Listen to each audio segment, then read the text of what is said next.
Three big games coming up in the wild card round this afternoon as we head towards the division playoffs in Major League Baseball. Seattle can advance with a win over Toronto. The Padres looking to upset the 101-win Mets. That's an evening game tonight, and then the late game has the Phillies looking to advance past the Cardinals. First pitch there, 8:37 p.m. Eastern Time.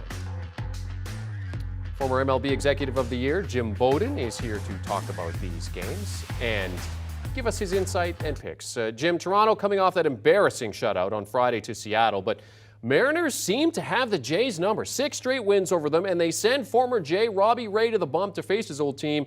But Ray is 0-4 in his last 4 starts. Is there enough motivation there for you to believe that he can shut down his old team and send the Mariners to the division series? I think we're going to have a 3-game series here. I've got Toronto evening the series today behind Kevin Gausman. Look, I like what I've seen from him in his last 3 starts. He's given up 2 runs or less in all of them. Gausman's splitter is working extremely well. He only pitched against Seattle 1 time this year. That was back on May 18th. He went 5 innings, gave up 2 runs in that game. But I think Gausman's going to be able to pitch well enough to get a game 3 here. Robbie Ray, as you mentioned, taking the bump for Seattle. A year ago, he won the Cy Young Award as a member of the Blue Jays, right? Didn't sign with them. And he came back and faced them on July the 9th. And he pitched really well. 6 innings, 3 hits, 1 run, 2 walks, 6 Ks.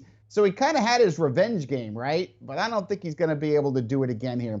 One of the things I've really noticed with Ray over his last 5 starts, he really has lost the command and control. And when he loses that, he throws a lot of fastballs in the middle of the plate. And the Blue Jays have 5 hitters who have hit 24 or more homers this year, including Vladimir Guerrero Jr., Bo Bichette, Matt Chapman, Teoscar Hernandez, and center fielder George Springer, who, by the way, has 2 home runs against Ray in his career. The game's at the Rogers Center. It's going to be loud. I think the Blue Jays are going to force a game 3. So I got the Blue Jays over Seattle. As mentioned, Seattle won 6 straight over Toronto after losing their first 2 meetings this season. And in 6 of the 8 games, they held the Jays to 3 runs or fewer, including 1 run or fewer 3 times. All right, well, the Mets are still reeling from what they witnessed last night versus the Padres. So are their fans. Max Scherzer may have PTSD for some time after that one. But the page turns quickly here, Jim, and the Mets send DeGrom out to keep their season going Saturday. Blake Snell goes for the Padres. How confident are you in DeGrom in this spot based on what we've seen from him recently? Yeah, I'm not confident at all, Jeremy. You know, I picked the Padres to upset the Mets in this series, as you know, here on CBS Sports HQ, including last night's victory. And I'm going to say the Mets get swept today, and DeGrom loses again. Look, I don't think Jacob DeGrom is Jacob DeGrom. You know, the last 4 starts, he's given up 3 runs in all of them. When is the last time you ever saw Jacob DeGrom give up 3 runs in 4 straight games? I don't know if it's the blister, or I don't know if there's something else going on that we don't know about, but he hasn't looked like DeGrom. He's going to go up against Blake Snell, and Blake Snell has been ridiculous lately. What do I mean by that? All right, Jeremy. Last 25 innings, he's given up 10 hits, 2 runs. 25 innings, 2 runs, 10 hits. And oh, by the way, 32 punch-outs. And I'm telling you, he has been absolutely filling up the strike zone. Opponents are hitting 169 against the slider, 179 against the curveball this year.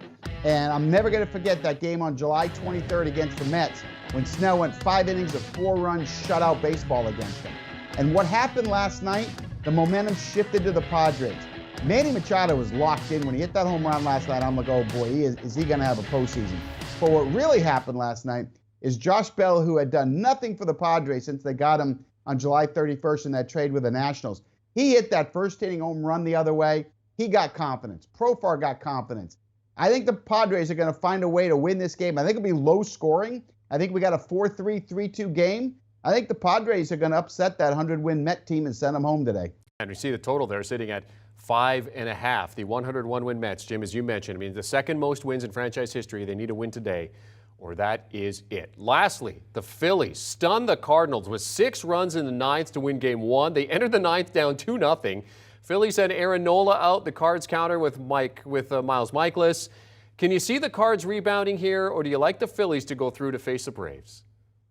I like the Phillies. Now, remember, I did pick the Cardinals to win this series before it started, and I got to tell you, I felt pretty good with a 2-0 lead going into the 9th inning that I was going to win that that bet. But at the end of the day, what happened is Ryan Helsley, one of the best closers in the game with the best fastball, 102 to 104 mile an hour, he looked great in the 8th inning, but in the 9th inning he went out there and he had no feeling in his fingers. And he couldn't find the strike zone because he had no feelings at the tip of his fingers. And manager Carlos Marmol didn't react quick enough. I don't know if he didn't see it. I didn't know if all of a sudden he just thought he was going to be able to pitch out of it. But he waited too long, and by the time he made the change, it was too late.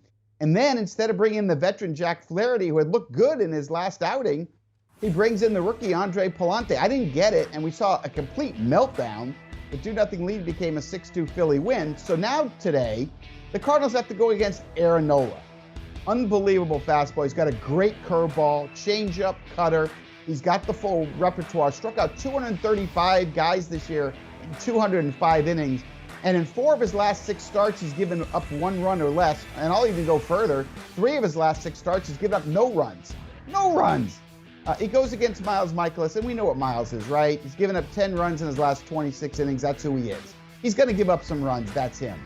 But you opened up a can of worms. You got the Phillies all confident now. They've got all the adrenaline. But even if the Phillies win this game like I expect under Nola, don't turn the channel. It's going to be worth the price of admission to watch Albert Pujols, Yadier Molina, and Adam Wainwright walk around that stadium and say goodbye to the St. Louis Cardinals fans for the final time in their career. The 3 of them probably playing their last game ever as a St. Louis Cardinal. It'll be emotional in St. Louis, whether they win or lose. Former MLB Executive of the Year, Jim Bowden, joining us. Jim, it's always great to talk to you, but can I just say that when playoffs baseball comes around, it's even more exciting because the excitement for you is palpable, and that's great to see. Enjoy the games today. Full slate of baseball as the wild card round continues. Game 2s all throughout the day today. In terms of Jim's picks, Padres at the Mets. The 101-win Mets. Do you want a sports network that delivers everything that matters about the game? The highlights, the picks, the instant analysis. No yelling, no fake debates, no politics. Hit the subscribe button and never miss a moment.